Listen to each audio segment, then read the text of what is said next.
Shalom peuple de Dieu, que le Seigneur vous bénisse richement partout où vous allez me suivre. Je viens devant vos postes remercier le Seigneur Jésus-Christ, notre Dieu, de nous avoir permis que nous puissions arriver à cette fin de l'année 2025 et de commencer une nouvelle année 2026 dans 3 jours.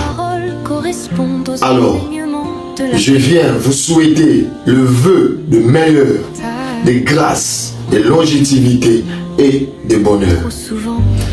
Je souligne, si tu avais quelque chose que tu attendais de la part de l'Éternel à cette année 2025 et que tu ne l'as pas reçu, ne perds pas l'espoir. Car notre Dieu n'est pas un homme pour mentir, ni un fils de l'homme pour se repentir. Ce qu'il t'a promis, il te donnera.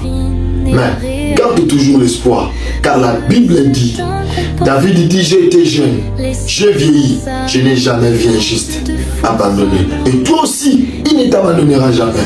De même qu'il n'a pas abandonné les justes de l'ancien, toi aussi il ne t'abandonnera jamais. Tu diras, mais qui est injuste? Parce que j'ai commis beaucoup de fautes. Non. Injuste, ce n'est pas parce que tu commets beaucoup de fautes. Ce n'est pas parce que tu commets beaucoup d'erreurs. Non, ce n'est pas ça. Injuste, c'est quand il reconnaît les erreurs, quand il commet des fautes, quand il reconnaît ça, et il répare, il se répand et il marche de l'avant. C'est celui-là, injuste. Gardons tous l'espoir. Notre Dieu ne nous abandonnera jamais. Comme il nous a protégés jusqu'à la fin de l'année 2025, c'est qu'il y a du travail à faire pour lui à cette année 2026 qui commence. Alors je vais lancer un tout petit message. Nous vivons dans les dernières jonctions des temps. Nous vivons dans les dernières jonctions des temps. À cet âge de la Odyssée que nous sommes en train de vivre, conformément à la parole de Dieu, Dieu nous avait promis que je vous enverrai un prophète. Il viendra avec un message. Il va nous ramènera nos cœurs à nos pères apostoliques. Ces messages, c'est ça notre patrie.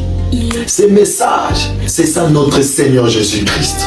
Quand tu dis que j'aime le Seigneur Jésus-Christ, c'est d'aimer ces messages. Tu ne peux pas dire que j'aime le Seigneur Jésus-Christ, mais tu abandonnes les messages. Non.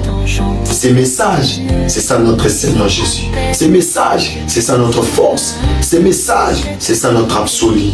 Alors je remercie sincèrement Tabernacle de la vie, de la confiance, de l'amour qu'ils portent toujours dans leur cœur pour moi. Tabernacle de la vie, que le Seigneur vous bénisse. Et à vous aussi, à mes frères et sœurs de Kinshasa, je ne peux jamais vous oublier. Que Dieu vous bénisse richement. Et tout le monde et tous ceux qui me suivent partout dans le monde, je n'ai pas oublié mes frères d'Allemagne. Que Dieu te bénisse. Que le Seigneur vous bénisse richement. Mes frères des États-Unis d'Amérique, mes frères du Canada, mes frères de l'Afrique du Sud, mes frères de Paris et mes frères de la Chine. Que le Seigneur vous bénisse richement. Gardons l'espoir. Un tout petit conseil, je vais glisser pour terminer. Je vous demanderai pardon. Retournons tous dans le message. Retournons tous dans la parole de Dieu. Car quand Moïse était allé libérer les enfants d'Israël étaient dans Goshen. C'était leur ville de refuge. Toi aussi, moi aussi, et tout le monde qui nous écoute, notre Goshen, c'est le message que Dieu nous a donné.